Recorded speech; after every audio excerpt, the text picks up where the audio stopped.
అందరికీ నమస్కారం. నా పేరు డాక్టర్ పెద్దగొల్ల నారాయణ. మేము రీసెంట్గా మా గ్రామ పంచాయతీలో ఒక గృహప్రవేశానికి వెళ్ళాము. వెళ్తే నాకు చాలా ఆశ్చర్యం అనిపించింది. అక్కడ కాంగ్రెస్లకు ఒక రకంగా ట్రీట్ చేయడము, వేరే కులస్తులకు ఒక రకంగా ట్రీట్ చేయడము నాకు చాలా బాగా అనిపించింది. ఎందుకంటే మనము గౌరవించదలిస్తేనే మనము దావత్లకు, ఫంక్షన్లకు పిలవాలి. మనం ఇంకా ఏ కాలంలో అర్థం కావట్లేదు.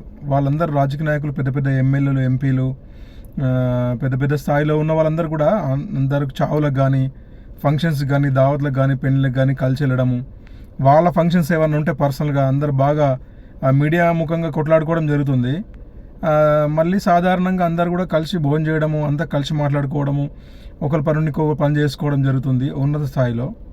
మనం ఇంకా గ్రామీణ ప్రాంతాలలో ఇంకా వాని కోసం వీని కోసం భయపడి మరి ఫంక్షన్స్లో పిలిచి మర్యాద చేయడం కంటే నాకు తెలిసి ముఖ్యంగా అలాంటప్పుడు ఏం చేయాలంటే అసలు ఫంక్షన్లకు పిలవద్దు. అదర్ పార్టీస్కి ఏమన్నా పిలువనొద్దు అసలు. అలాంటి ఎందుకు చేయాలి?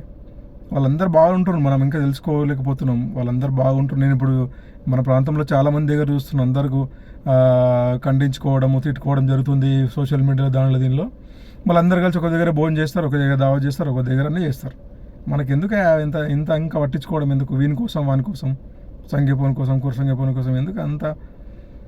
అట్లా ఇష్టం ఉంటేనే విలువాలి, లేకపోతే విలువకూడదు. అట్లా ఆ విధంగా ట్రీట్ చేయాలి. ఇంకా మారాలి, మనం ఇంకా చాలా నేర్చుకోవాలి. ఎవరి కోసం భయపడి మన వ్యక్తిత్వం చంపవద్దు. అట్లా అందరికి సేమ్గా ట్రీట్ చేస్తేనే మనము దావతుల్లోకి పిలవాలి. డబ్బులు ఇంకొక రకంగా, డబ్బులు ఇంకొక రకంగా, అది కరెక్ట్ విధానం కాదు. పార్టీలు ఇది అది అట్లా పెట్టుకోనికి అవకాశం తీసుకోదు. ఇంకా మనం చాలా మారాల్సిన అవసరం ఉంది. తెలుసుకోండి. ఇంకా వాళ్ళందరూ ఎంత బాగుంటుండ్రు. మన ప్రాంతంలో చూడండి, అందరూ కూడా బాగుంటారు. చనిపోతే పోతారు, దావత్లకు పోతారని చేస్తారు. మనకెందుకు అంత అవసరం లేదు కదా. మనమంతా ఒకటే కలిసిమెలిసి ఉన్నటువంటి వాళ్ళమే. ఎవరి కోసం మన వ్యక్తిత్వం చంపుకోవద్దు. ఇది నాకు అంత పెద్దగా అట్లా అంత మంచిగా అనిపించలేదు. అలాంటప్పుడు పిలవకపోవడం మంచిది. పిలిచి అవమానించడం కంటే పిలవకపోవడం ఉత్తమమైన మార్గం. జై హింద్, జై భారత్, వందే మాతరం.